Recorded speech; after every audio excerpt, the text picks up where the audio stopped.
Assalamualaikum warahmatullahi wabarakatuh, kawan-kawan peserta SKB.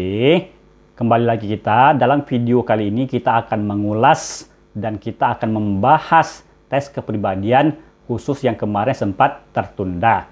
Dan kita akan mengulas soal-soal yang berbeda. Sudah kita kumpul-kumpulkan, kurang lebih nantinya ada sekitar 100 soal yang juga sama membingungkannya dengan yang kemarin dan juga sama mengaduk psikologis keagamaan seseorang. Jangan kemana-mana, tonton terus video kita.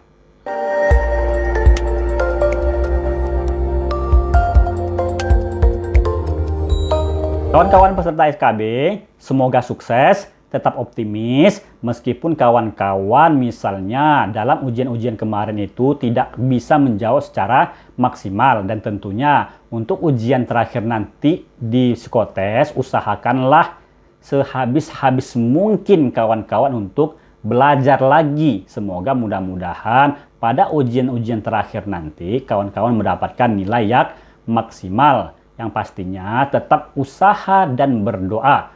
Hal ini tak boleh kita lepaskan. Berusaha, tetap gigih, dan juga berdoa.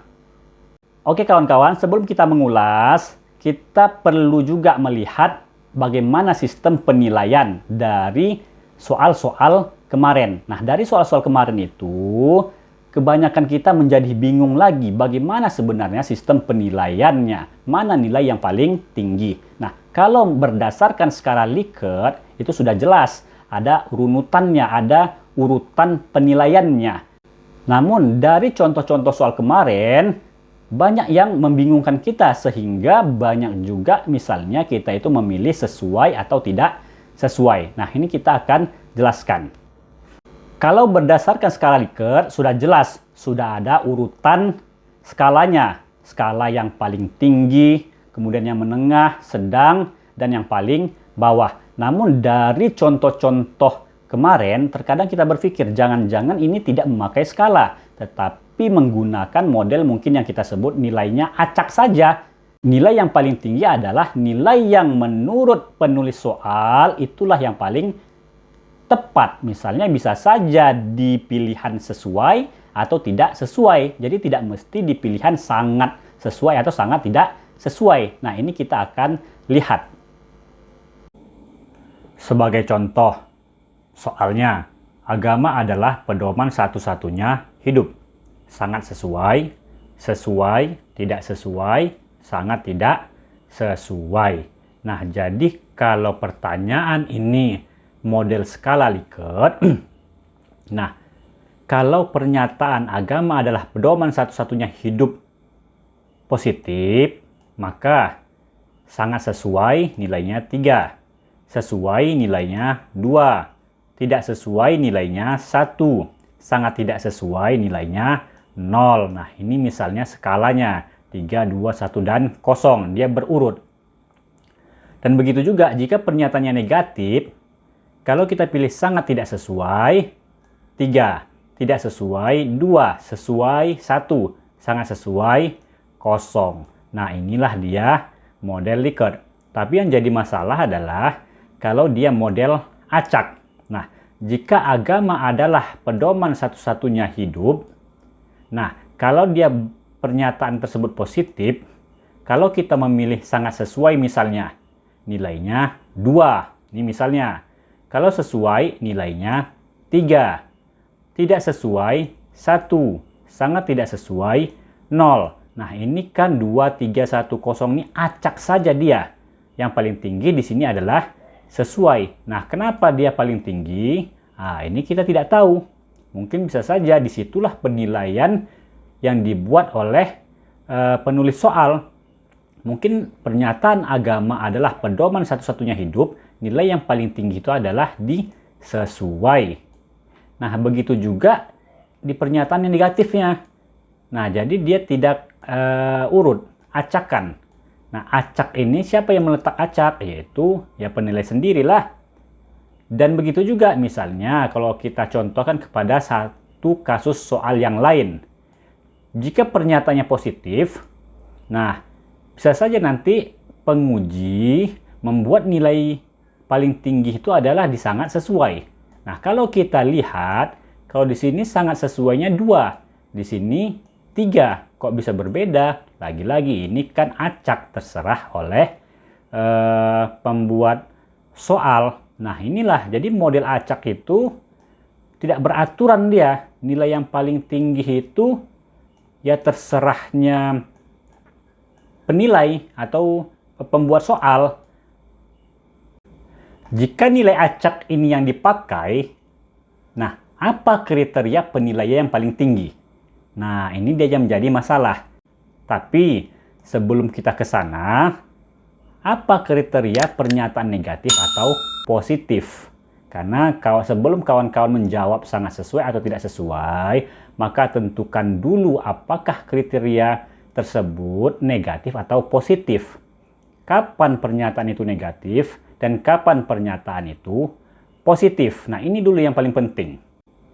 Nah, apa landasan kita menyatakan sesuatu itu positif atau negatif?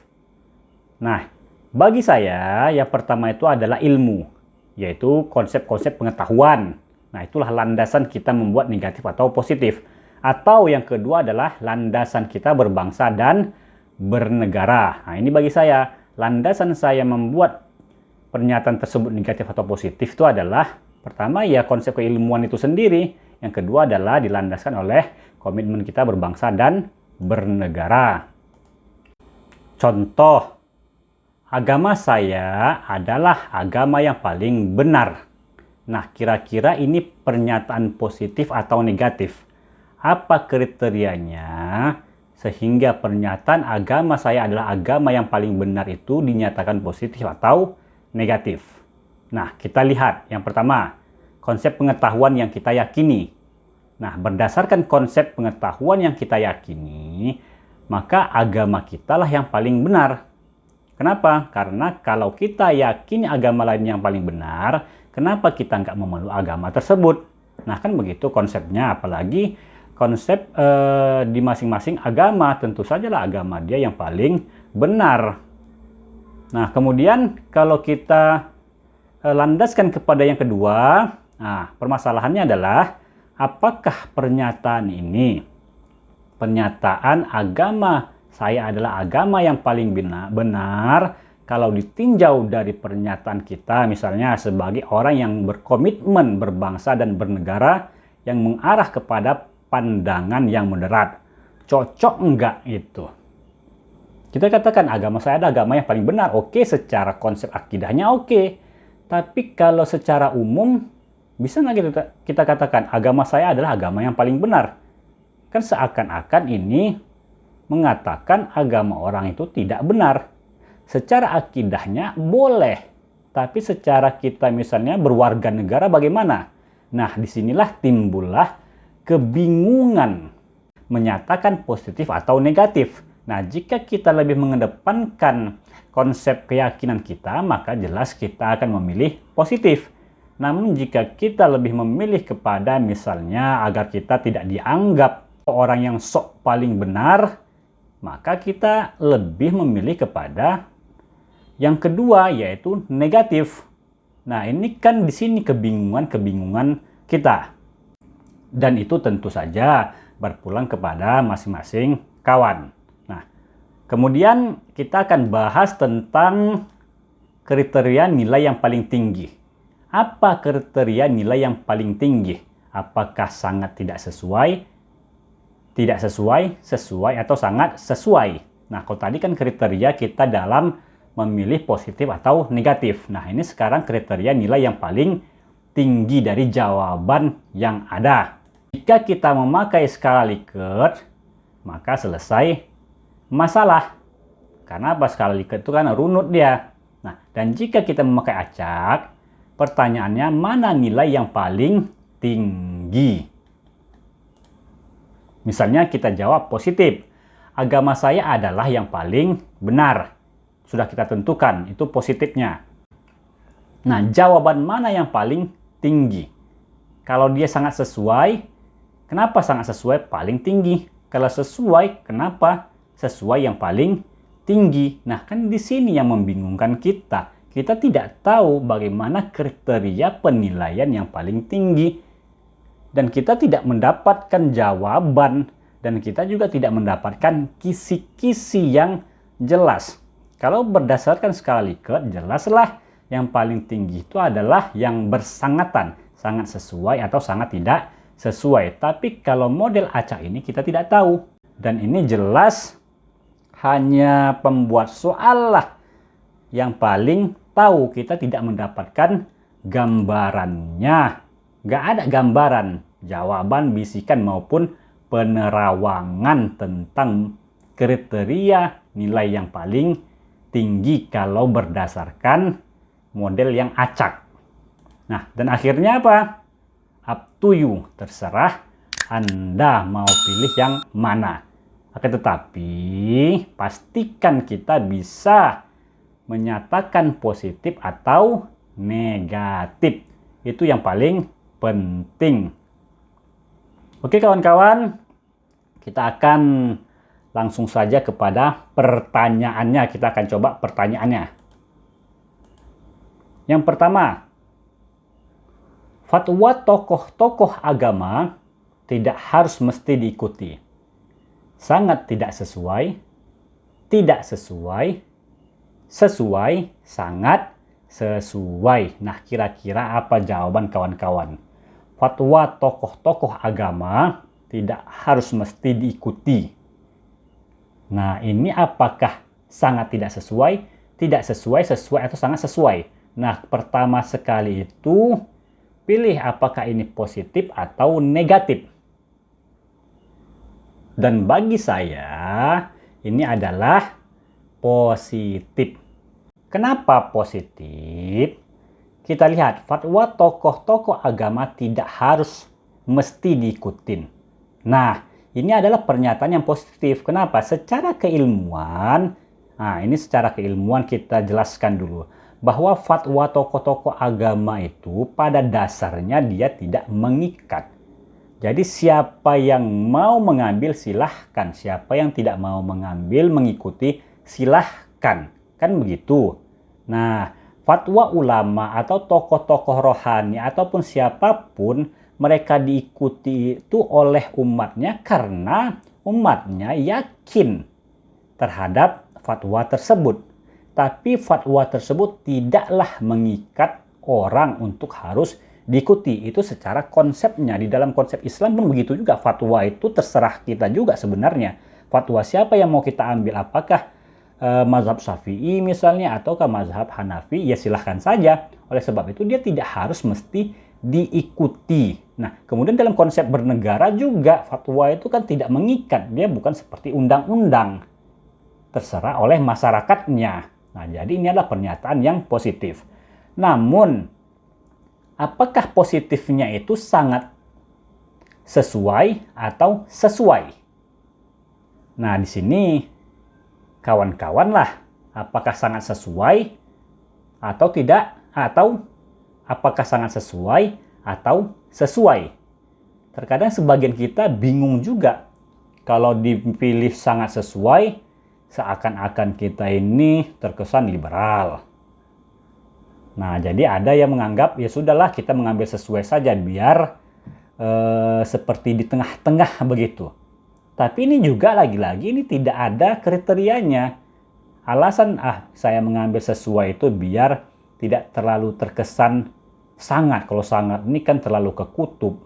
Nah, itu juga tidak bisa. Kalau begitu nanti akhirnya lebih banyak kesesuainya lagi. Padahal ini adalah modelnya tidak tertentu. Padahal ini modelnya tidak Likert, tidak runut, acak. Pada dasarnya kita tidak tahu kriterianya yang mana. Apalagi ini kan bukan, seperti saya katakan tadi, tidak Likert. Dan juga bukan ilmu pasti. Oke, kemudian kita akan lihat contoh yang kedua. Fatwa-fatwa tokoh agama harus sesuai dengan kebijakan pemerintah. Sangat tidak sesuai, sesuai, sangat sesuai. Nah, apakah fatwa tokoh agama harus sesuai dengan kebijakan pemerintah? Kita ingat lagi kriteria konsep keilmuannya. Jelaslah fatwa tokoh agama itu tidak mesti sesuai dengan kebijakan pemerintah. Bahkan fatwa dalam sejarahnya, fatwa tokoh agama itu malah ada juga yang mau menentang. Nah, jadi secara keilmuan tidak dapat. Kemudian secara kenegaraan, apakah mesti negara menyatakan bahwa fatwa tokoh agama itu harus sesuai dengan kebijakan pemerintah? Tidak juga, bahkan kita negara demokrasi. Nah, dengan seperti ini, maka jawabannya adalah negatif. Dan lagi-lagi, negatifnya apakah sangat tidak sesuai atau tidak sesuai? Fatwa-fatwa tokoh agama harus sesuai dengan kebijakan pemerintah. Sangat tidak sesuai atau tidak sesuai. Nah, ini kawan-kawan terpulang kepada kawan-kawan lagi. Kalau saya mengambil skala Likert, jelas sangat tidak sesuai. Nah, kalau model acak, lagi-lagi kita tidak bisa menentukannya. Karena kita tidak tahu kriteria apa yang dipakai. Kalau kita katakan kriteria moderat, tidak kutub kanan, tidak juga kutub kiri. Oke, kita contohkan, kita pilih sangat tidak sesuai. Sangat tidak sesuai nih kita pilih. Nah, apakah sangat tidak sesuai dengan bahwa fatwa tokoh agama itu harus sesuai dengan kebijakan pemerintah, kita tuh dianggap radikal. Nah, kan tidak juga. Memang pernyataannya memang negatif. Kita ambil sangat tidak sesuai bahwa fatwa itu memang tidak harus sesuai dengan kebijakan pemerintah. Memang sangat tidak sesuai itu. Jadi sangat tidak sesuai ini kan beda tipis saja. Nah, silahkan lagi kawan-kawan menentukan pilihan. Nah, ini kan membuat kita bingung juga. Kalau bagi saya ini sangat tidak sesuai. Pertama, dia tidak sesuai dengan konsep keilmuan juga. Kemudian dia juga tidak sesuai dengan negara kita ini yang demokrasi. Maka saya lebih setuju kepada sangat tidak sesuai. Itulah alasan saya memilih sangat tidak sesuai. Jadi Likert dapat, acak pun dapat. Kemudian contoh yang ketiga. Aturan agama sebaiknya tidak masuk dalam wilayah publik bernegara. Sangat tidak sesuai, tidak sesuai, sesuai, sangat sesuai. Nah, apakah pernyataan ini positif atau negatif? Maka bagi saya pernyataan ini adalah negatif. Kenapa negatif? Lihat secara keilmuan juga ini ya, konsep keilmuan yang kita pelajarin. Bahwa aturan agama itu masuk ke dalam wilayah publik bernegara. Contohnya urusan haji, misalnya bagi umat muslim, itu kan masuk ke dalam wilayah publik dan diurus oleh negara. Kemudian misalnya apa lagi? Hukum-hukum perdata juga, persoalan warisan, persoalan pernikahan, bahkan sudah ada peradilan agama. Artinya ini sudah wilayah publik, bukan lagi privasi. Nah, secara konsep keagamaan kita itu bahwa agama bukan hanya wilayah privasi, dan berdasarkan kita bernegara bahwa agama masuk kepada wilayah publik sudah dijalankan oleh negara, maka jelas ini pernyataan yang negatif. Bagi saya pilihannya adalah sangat tidak sesuai. Oke kawan-kawan SKB Kemenak, demikian saja. Nanti kita akan lanjutkan dalam soal-soal yang berikutnya. Dan tentunya kawan-kawan harus optimis, kemudian tetap semangat, kemudian berusaha sehabis-habis mungkin. Tidak ada lagi cerita bersantai-santai. Lihat, belajar terus. Kemudian pastikan juga kawan-kawan selain berikhtiar, selain berusaha, juga tetap berdoa dan tentunya juga minta restu kepada orang tua. Demikian saja, ikuti terus video-video kita pada part berikutnya. Terima kasih. Assalamualaikum warahmatullahi wabarakatuh.